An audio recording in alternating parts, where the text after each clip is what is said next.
ವೀಕ್ಷಕರೇ, ಇವತ್ತು ರೇಣುಕಾಸ್ವಾಮಿ ಕೊಲೆ ಪ್ರಕರಣಕ್ಕೆ ಸಂಬಂಧಪಟ್ಟಂತೆ ಟ್ರಯಲ್ ವಿಚಾರಣೆಯ ಸಂದರ್ಭದಲ್ಲಿ ದರ್ಶನ್ ಹಾಗೂ ಇನ್ನುಳಿದ ಎಲ್ಲ ಆರೋಪಿಗಳನ್ನು ವಿಡಿಯೋ ಕಾನ್ಫರೆನ್ಸ್ ಮುಖಾಂತರವೇ ವಿಚಾರಣೆಗೆ ಒಳಪಡಿಸಲಾಗಿತ್ತು. ಈ ಸಂದರ್ಭದಲ್ಲಿ ಎರಡು ಘಟನೆಗಳು ಅಥವಾ ಎರಡು ವಿಚಾರಗಳು ಸಂಭವಿಸಿದ್ವು. ಒಂದು ದರ್ಶನ್ ಅವರ ಸಂಬಂಧಪಟ್ಟಿದ್ದು ಹಾಗೂ ಇನ್ನೊಂದು ಪ್ರದೋಷ್ ಅವರಿಗೆ ಸಂಬಂಧಪಟ್ಟಿದ್ದು. ಮೊದಲನೇದಾಗಿ ಪ್ರದೋಷ್ ಅವರಿಗೆ ಸಂಬಂಧಪಟ್ಟ ವಿಚಾರಣೆ ಅಂದರೆ, ಎಲ್ಲರನ್ನ ವಿಚಾರಣೆ ಮಾಡುತ್ತಿರುವ ಸಂದರ್ಭದಲ್ಲಿ 14ನೇ ಆರೋಪಿಯಾದ ಪ್ರದೋಷ್ ಅವರಿಗೆ ಸಂಬಂಧಪಟ್ಟಂತೆ CCTV ಹಾಗೂ ಮನೆಯಲ್ಲಿ ಸಿಕ್ಕಂತಹ 30 ಲಕ್ಷದ ಕ್ಯಾಶ್, ತನಿಖಾ ಅಧಿಕಾರಿಗಳ ಮಾಹಿತಿಯ ಆಧಾರದ ಮೇಲೆ 30 ಲಕ್ಷ ದರ್ಶನ್ಗೆ ಸಂಬಂಧಪಟ್ಟಿದ್ದು ಅಂತ ಹೇಳಿದ ಕ್ಯಾಶ್ಗೆ ಸಂಬಂಧಪಟ್ಟಂತೆ ಸಾಕ್ಷಿ ವಿಚಾರಣೆಯನ್ನು ಇವತ್ತು ನಡೆಸಲಾಗಿತ್ತು. ಮುಂದುವರೆದು ಇದೇ ಕೊಲೆ ಪ್ರಕರಣದ ತನಿಖಾ ಅಧಿಕಾರಿಗಳ ವಿರುದ್ಧ ಸುಳ್ಳು ಸಾಕ್ಷಿ ಸೃಷ್ಟಿಸಿದ ಆರೋಪದ ಅಡಿಯಲ್ಲಿ ವಕೀಲರು ಸೆಷನ್ ಕೋರ್ಟ್ನಲ್ಲಿ ಗಿರೀಶ್ ನಾಯಕರನ್ನು 18ನೇ ಆರೋಪಿಯನ್ನಾಗಿ ಮಾಡುವಂತೆ ಕಳೆದ ವಾರ ಅರ್ಜಿಯ ಮನವಿಯನ್ನು ಮಾಡಿದರು.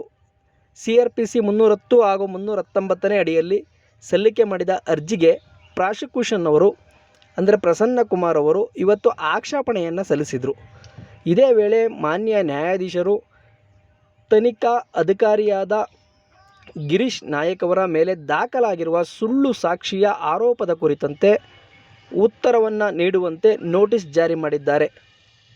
ಇನ್ನು ಎರಡನೆಯದು ನಮ್ಮ ಡಿ-ಬಾಸ್ಗೆ ಸಂಬಂಧಪಟ್ಟಂತೆ ಇನ್ನು ದರ್ಶನ್ ಅವರು ಜಡ್ಜಿಗೆ ಒಂದು ಮನವಿಯನ್ನು ಸಲ್ಲಿಸಿದರು.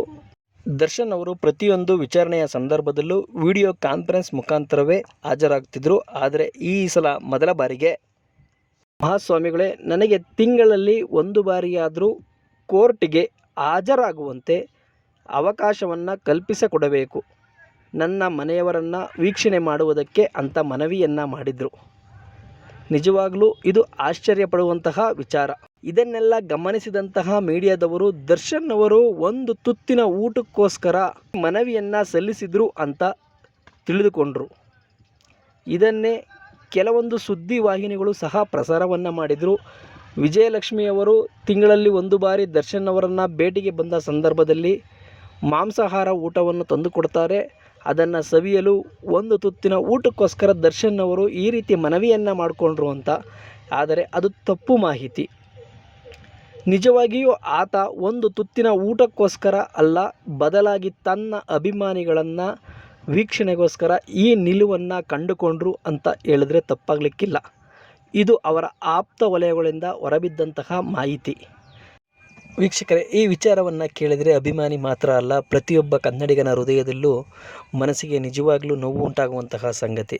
ಇವತ್ತಿನ ಈ ವಿಡಿಯೋದ ಬಗ್ಗೆ ತಮ್ಮ ಅನಿಸಿಕೆ ಅಭಿಪ್ರಾಯವನ್ನು ದಯವಿಟ್ಟು ತಪ್ಪದೆ ಕಮೆಂಟ್ ಮಾಡಿ. ನೀವು ಡಿ-ಬಾಸ್ ಅಭಿಮಾನಿಯಾಗಿದ್ದರೆ ದಯವಿಟ್ಟು ಒಂದು ಲೈಕ್ ಮಾಡಿ. ಈ ವಿಡಿಯೋ ಇಷ್ಟ ಆದರೆ ನನ್ನ ಚಾನಲನ್ನು ಸಬ್ಸ್ಕ್ರೈಬ್ ಮಾಡೋದಕ್ಕೆ ಮರಿಬೇಡಿ. ಜೈ ಹಿಂದ್, ಜೈ ಕರ್ನಾಟಕ ಮಾತೆ.